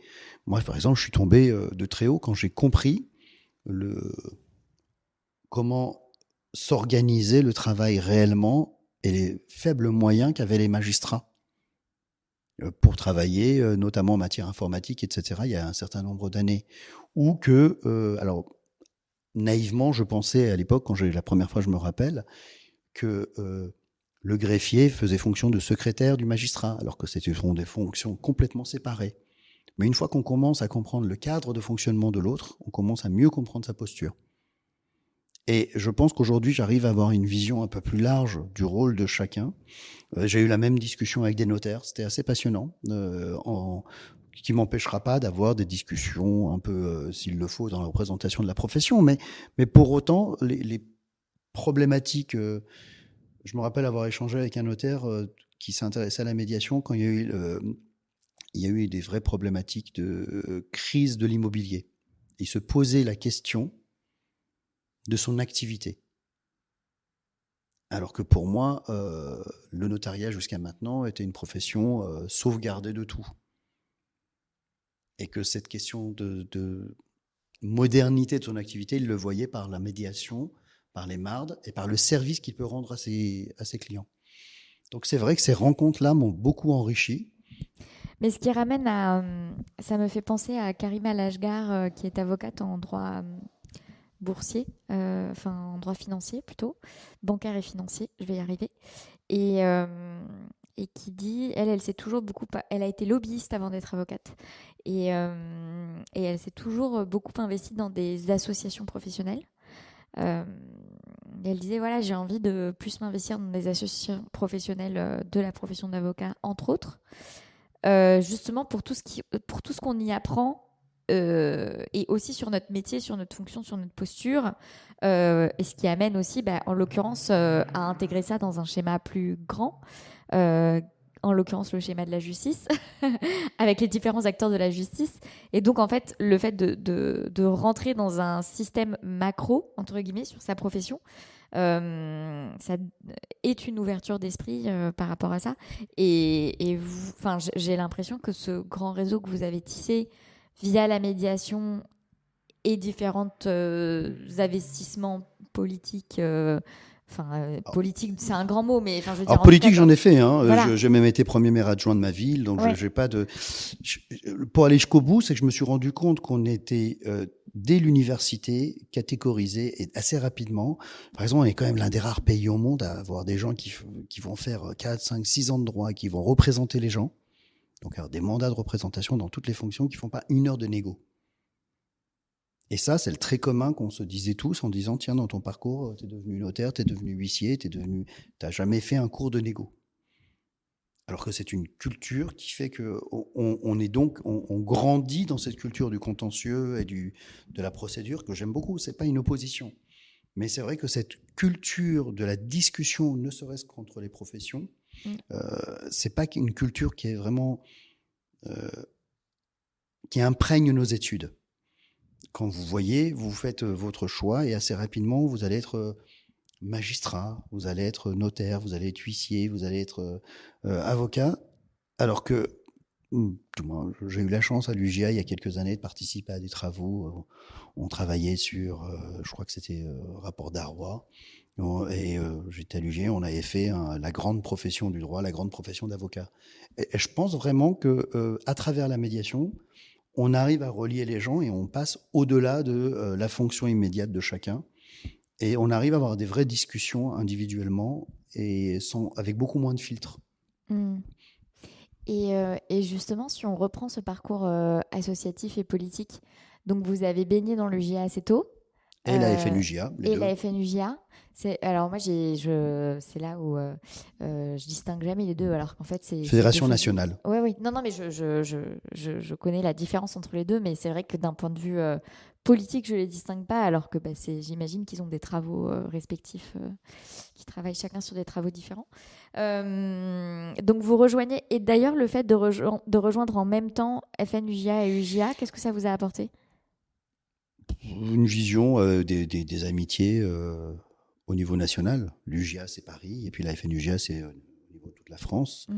Et puis c'était surtout ça, c'était des moments, des franches rigolades, et des soirées sympas, et de parler des mêmes sujets. Pareil, quand on parle d'un sujet, en ce moment c'est d'actualité, l'avocat en entreprise, on n'a pas le même prisme vu d'un côté, vu de l'autre. Et donc de voir des deux côtés, c'est quand même super enrichissant. Et vous avez évoqué le fait que vous avez été maire de votre ville? Non, j'ai été, alors, puisqu'on est dans le... Alors, j'ai fait, dans mon parcours, toujours à côté de mon parcours, j'ai fait un parcours politique ou associatif en dehors, et j'ai été premier maire adjoint de ma ville, pas maire. Premier maire adjoint. Okay. Non, l'idée n'était justement pas de... Et donc, j'ai démissionné avant le bout du mandat pour permettre à la personne qui était aussi adjoint, mais pas premier maire adjoint, de prendre possiblement le poste de maire et de se former progressivement à ça. C'était motivé par quelle envie? Une rencontre. Le maire m'a demandé, j'ai dit oui. Et quand elle m'a dit j'arrête au prochain mandat, est-ce que tu veux devenir maire? J'ai dit non. Et j'ai dit, par contre, s'il y a quelqu'un qui veut devenir maire, je lui laisse la place sans problème. Et je suis resté, j'ai enlevé les délégations de premier adjoint et je suis resté élu en attendant la fin de mon mandat. Et puis j'ai été aussi au barreau président de l'association des médiateurs européens, qui est une association de médiateurs créée par Dominique de la Garandrie et Martine Bourri-Dantin en 1998 et que j'ai eu la chance de présider pendant 3 ans. Donc beaucoup d'associatifs, beaucoup de réseaux, quoi. C'est votre... Beaucoup de rencontres, parce qu'après j'ai été membre du Conseil de l'Ordre. Là, actuellement, je suis au Conseil national des barreaux. Ouais. C'est vraiment des rencontres. C'est alors pour le Conseil de l'Ordre... Non, mais il y a des personnalités à tout ça. Enfin, je veux dire, ça fait partie de votre... L'Ordre, j'avais... pendant des années, je disais non. Et puis un jour, en plaisantant... Vous disiez non à qui? Parce qu'on me demandait si ça m'intéressait d'aller à l'Ordre. Allez, pendant des années, Marie-Aimée Perron m'a dit il faut que tu ailles à l'Ordre. Et un jour, je lui ai dit j'irai à l'Ordre le jour où tu iras au bâtonnat. Et un jour, elle m'a dit je vais au bâtonnat, tu vas à l'Ordre. Et j'ai dit go. et donc, ça s'est fait comme ça. Et je n'avais pas du tout programmé. Et peut-être un an avant, quand on me demandait mais tu veux pas aller à l'Ordre, je disais non, c'est pas mon truc, je suis sur le cabinet. Pourquoi c'était pas votre truc? Pas par opposition, c'est que j'étais concentré sur le cabinet, sur le développement de la médiation qui me prenait beaucoup de temps, sur la promotion. Alors quand je dis c'est pas que pour le cabinet, moi, le côté promotion de la médiation, j'y crois vraiment. Je pense vraiment que c'est quelque chose d'utile. Et vous savez, on a rarement, alors on a certainement, mais quand vous réglez avec les gens et que vous les mettez en situation de se reparler après 10 ans, 20 ans, 30 ans de conflits, j'ai en tête une problématique d'une succession, par exemple, où les gens sortent d'ici en disant merci, c'est le premier jour d'une nouvelle vie, et qu'après ils vous envoient des cartes quand ils font Noël ensemble. Je trouve que ça me nourrit. Voilà, mais c'est pareil quand il y a un problème d'un bail commercial et que la coiffeuse arrive à enfin parler à son interlocuteur et qu'il y a un accompagnement et que les deux se relancent et que ça fait quelque chose de positif. C'est une petite énergie qu'on prend à chaque jour et puis parfois il y a des déceptions, mais c'est comme ça. Je pense que ça fait partie du métier d'avocat, d'aider les gens à dénouer leur litige avec une posture différente, mais ça fait partie du métier. Moi, je fais ça pour ça. Donc, en tout cas, vous étiez très concentré sur cette promotion / développement de la médiation. De la médiation. Donc, en France et à l'étranger. L'Ordre, c'était sympa, mais ça attendrait. Ou ce serait peut-être... C'était surtout lointain pour moi. C'était lointain. Disons que ce qui s'est passé, c'est que dans mon parcours UJA, à un moment donné, Auré Liberté m'avait demandé d'aller au bureau. J'avais dit non parce que je développe mon cabinet. Et c'est vrai que je n'ai été qu'à la dernière année de mes 40 ans, puisqu'après 40 ans à l'UGA, comme vice-président d'Alexandra Perquin, qui est une amie, qui m'a dit « Oui, mais là, tes dernière année, viens ». Et donc, j'ai été au bureau, et ce qui m'a remis un peu dans cet environnement que j'avais un peu perdu. Et après, l'association des médiateurs européens était une association qui a été créée par le barreau, donc qui était le centre de médiation du barreau. Et donc, j'ai beaucoup plus travaillé, donc là, en ce cadre-là, avec l'ordre, via donc le délégué à l'époque du bâtonnier, qui était Romain Carayol, qui est un bon pote, qui était ancien président de l'UGA et de la FNUGA. Donc, tout ça s'est lié à un moment donné, et c'était une énergie qui s'est créée dans ce sens-là.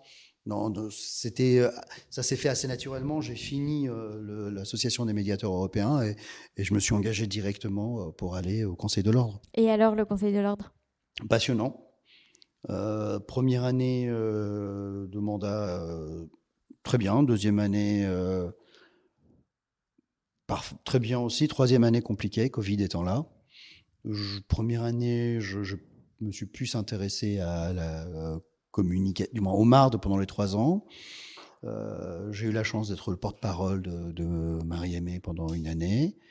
Et puis, troisième année, donc c'était avec Olivier Cousy, où les moments qui m'ont vraiment passionné, c'était j'ai eu la chance d'organiser l'Assemblée générale de la profession, donc c'était un moment prégnant de participer à tout ce que de participer, bien évidemment, simplement participer, parce que je n'étais pas le moteur, c'était toute l'équipe qui était moteur, mais sur les problématiques qui étaient liées à Nasrin Sotoudeh, et donc je faisais un peu le lien, et donc c'était vraiment très riche. Pour moi, ça m'a beaucoup apporté. Création du centre des MARD, du moins de la plateforme numérique, où grâce à toutes les équipes de l'ordre, et puis la période Covid où je me suis intéressé à la formation. On était 2 à la formation, s'intéresser. Et puis avec Yannick Salah, Yannick est parti en cabinet ministériel, et donc il fallait en même temps réagir, et donc créer tous ces webinaires, ces formations à distance, de regarder le lien entre les gens. Ça m'a beaucoup donné, beaucoup appris. C'était très riche, c'était passionnant. Et ça s'est terminé. Et puis une posture que je connaissais pas, la posture de juge. Quand en commission, on siège, c'était une posture étonnante, pas facile. Qu'est-ce qui a été dur? De juger.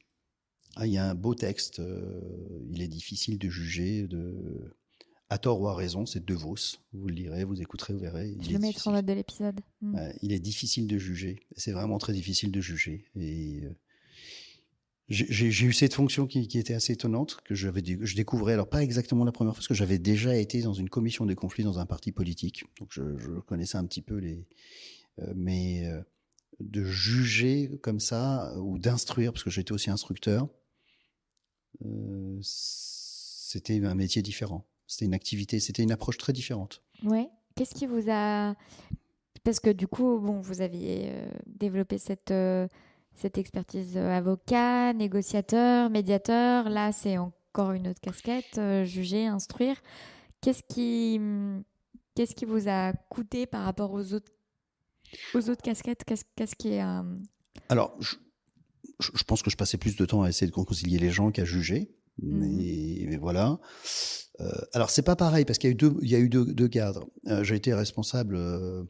délégué à la commission communication de l'ordre, là avec une équipe de personnes superbes qui travaillaient sur les dossiers, vraiment une belle équipe. Et là on jugeait, mais on cherchait on était à la recherche de solutions pour aider à communiquer. La posture n'est pas la même que quand on est en déonto, par exemple. Et autant j'ai beaucoup aimé la posture où on aide, autant c'est vrai que c'était plus difficile. J'ai peut-être moins apprécié la posture où on juge une personne à un moment donné, même si je vous le dis, on le fait avec la plus grande bienveillance. Mais ce qui m'a beaucoup touché, c'était les commissions administratives où les confrères avaient des difficultés économiques et qu'il fallait décider de ce qu'on faisait avec ces difficultés économiques. Qu'est-ce qu'on peut faire avec ces difficultés économiques ? Il y a des très bons services, il y a un service social, il y a des personnes qui sont déléguées à ça et qui aident beaucoup.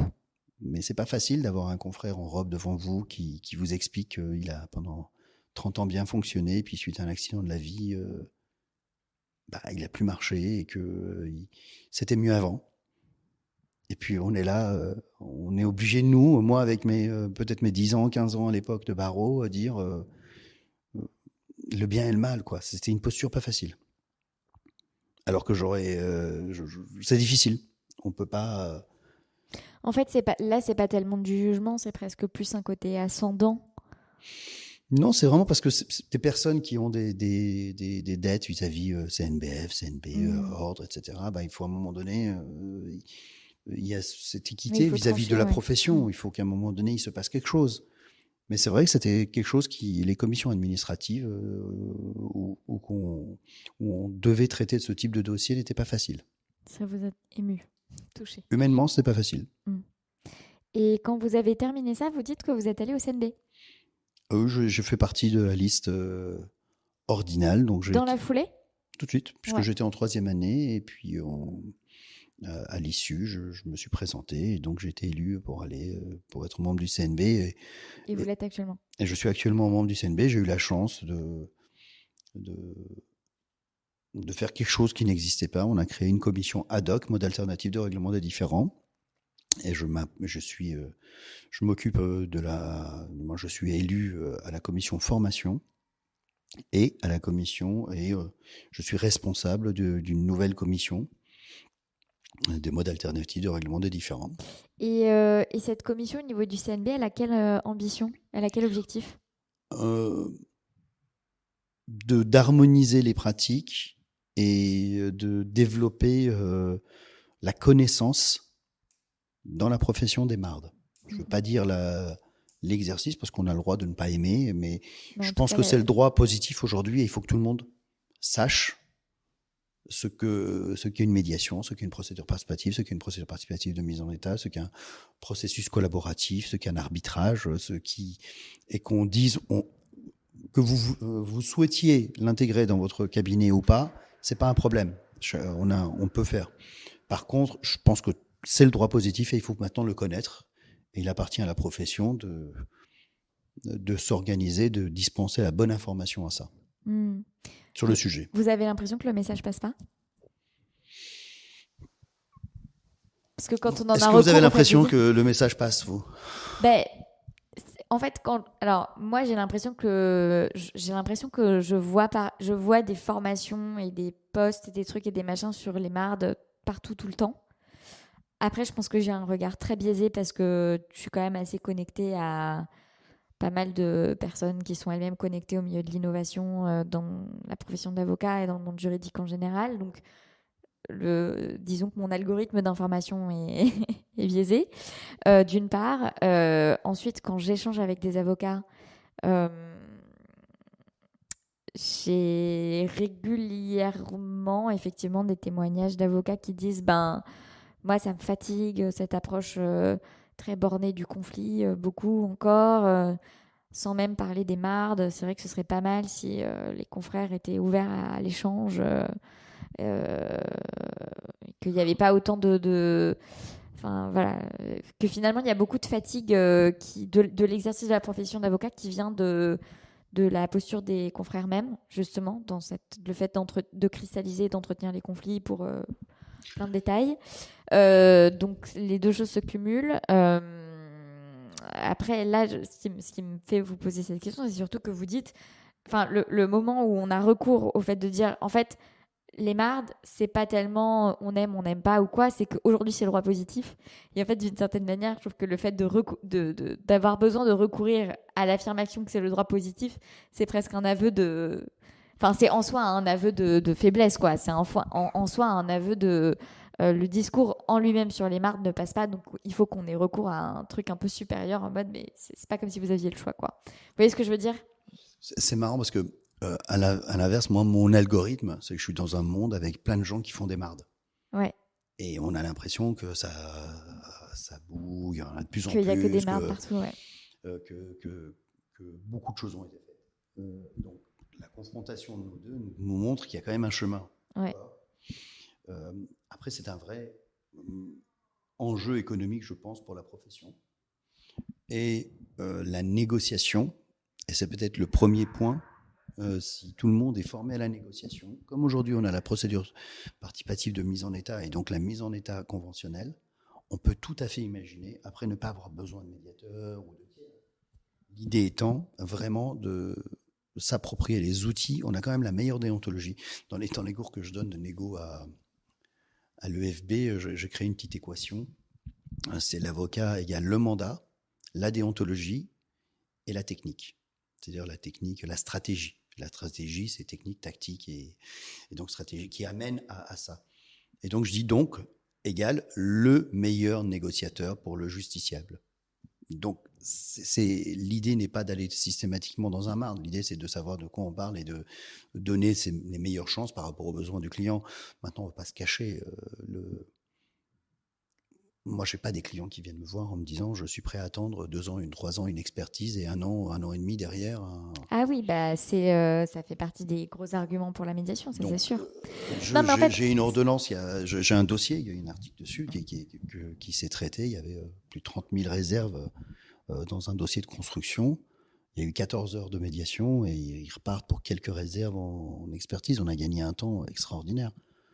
Donc c'est des pratiques. Après, je dis pas moi je le généralise pas. Il y a des dossiers où je pars directement sur une expertise. C'est vraiment du sur-mesure et ça c'est une vraie plus-value pour votre cabinet. Non, je pense que pour la profession. Et, oui, mais pour votre cabinet, le temps que tous les confrères qui ne mettent pas les mains dedans se mettent les mains dedans. Mais je pense à l'inverse, moi, que si tout le monde met les mains devant, il y aura un besoin qui aura plus important de médiateurs aussi, et que tous ces gens-là, ils iront chercher des médiateurs et qu'on créera de plus le besoin.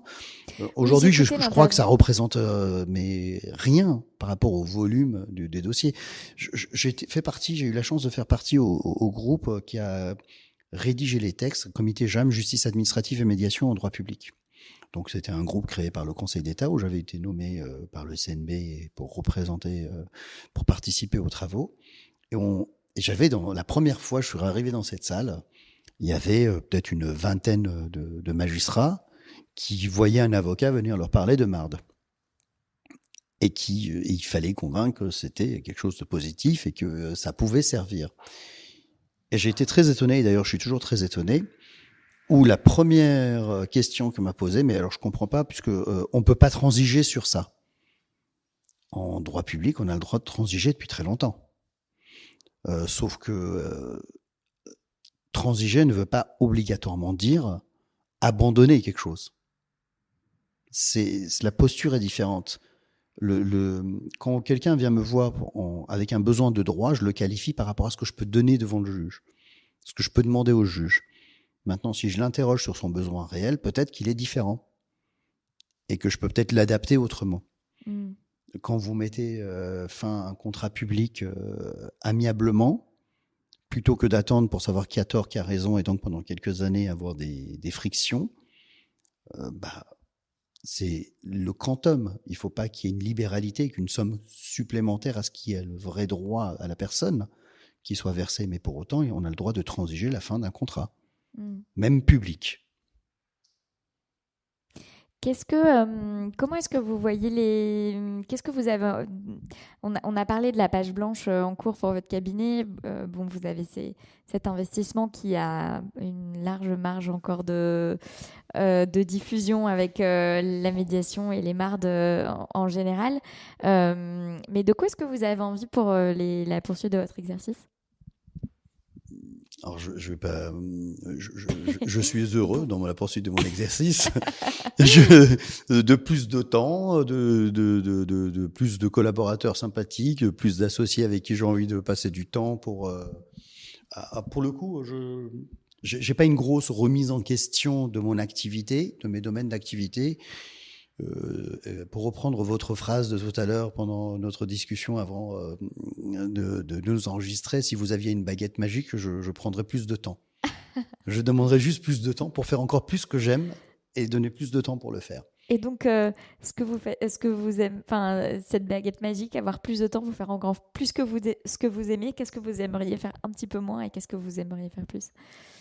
C'est ma vraie difficulté, c'est que j'aime ce Ah que bah je oui, fais. bah du coup, Et j'aime tout ce que je fais. J'ai trouvé une question difficile. Et j'aime tout ce que je fais. Qu'est-ce qu'on fait en plus alors avec ce temps? Je crois que je forme un peu plus, que je crois que je fais plus de médiation, je crois que je m'implique plus dans la profession et je passe plus de temps au CNB pour promouvoir. Je crois que je fais encore plus d'urbanisme opérationnel parce que c'est quelque chose que j'ai un peu moins le temps de faire et j'adore ça. Je fais plus des découpes en volume, des projections pour des faisabilités avec des clients, des contrats un peu complexes. Non, je pense que j'adorerais pouvoir faire tout ce que je fais, mais le faire plus et j'ai pas le... Bon, il faut vraiment recruter alors. Donc envoyez tous un CV à Earbud. Non, mais c'est vrai que quand Earbud a besoin de se dégager du temps, il a besoin de collaborateurs. Sincèrement, si je devais aujourd'hui abandonner une de mes tâches, j'aurais beaucoup de mal à choisir. Je réfléchis, hein, vraiment. J'aurais. Je viens de prendre la direction de l'Institut de formation à la médiation et la négociation. Ça fait 1 an. Je suis tout au début d'un parcours d'apprentissage, y compris de l'institution. Ça me plaît. Donc, mais je suis pas prêt à abandonner quoi d'autre, quel que soit. Oula. Quoi que ce soit d'autre. Je ne suis pas prêt à abandonner quoi que ce soit d'autre pour ça. C'est dur quand on a autant de zones de kiff. La vie est vraiment compliquée quand même. Moi, j'adore. Non, il y a juste pour le sommeil que c'est compliqué, mais c'est pas grave. J'ai une chance, c'est que j'ai pas besoin de beaucoup de sommeil. Ah là là, vous avez tellement de chance. Vous dormez beaucoup ? Moi, j'ai besoin de dormir. Alors, j'ai rencontré Clémence à Marseille qui nous écoute, je n'en doute pas, a besoin de 9 heures de sommeil. Moi, j'ai besoin de, je pense que 7 heures, c'est bien. Donc, c'est pas... Je pensais que c'était plus, et puis en fait, je me suis rendu compte que sans mettre mon réveil, 7 heures, c'est bien. Moi, j'ai un luxe, c'est que je peux me coucher tard, me réveiller 5 heures après, faire mon sport le matin, petit quart d'heure, 20 minutes tous les matins, et puis faire ma journée. Donc, vous dormez 5 heures ? Ouais, 5-6 heures, ça suffit.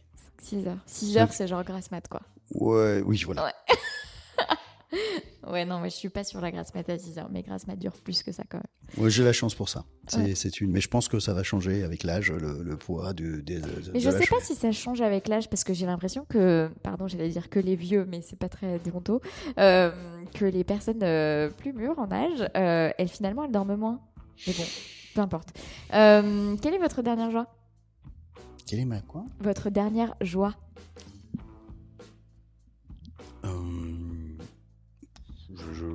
J'en ai 10 par jour, je sais pas. La dernière de ces 10, c'est pas grave.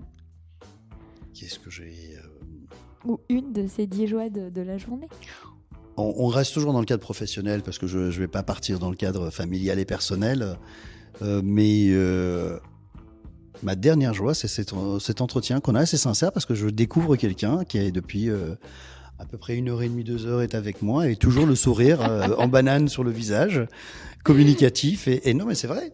Et donc avec un grand sourire et des yeux pétillants qui m'interrogent et qui aiment faire ce qu'elle fait et qui fait avec plaisir et c'est une vraie joie. Donc non mais sincèrement c'est ma là je me sens bien parce que je vois je vois en miroir quelqu'un qui a l'air de kiffer aussi, pour reprendre votre terme. Et j'adore. C'est effectivement tout à fait réciproque. Et qu'est-ce que vous portez sous votre robe ? Qu'est-ce que je porte sur ma robe ? Sous. Des baskets New Balance. Merci beaucoup, Earbud, pour cet échange. Merci.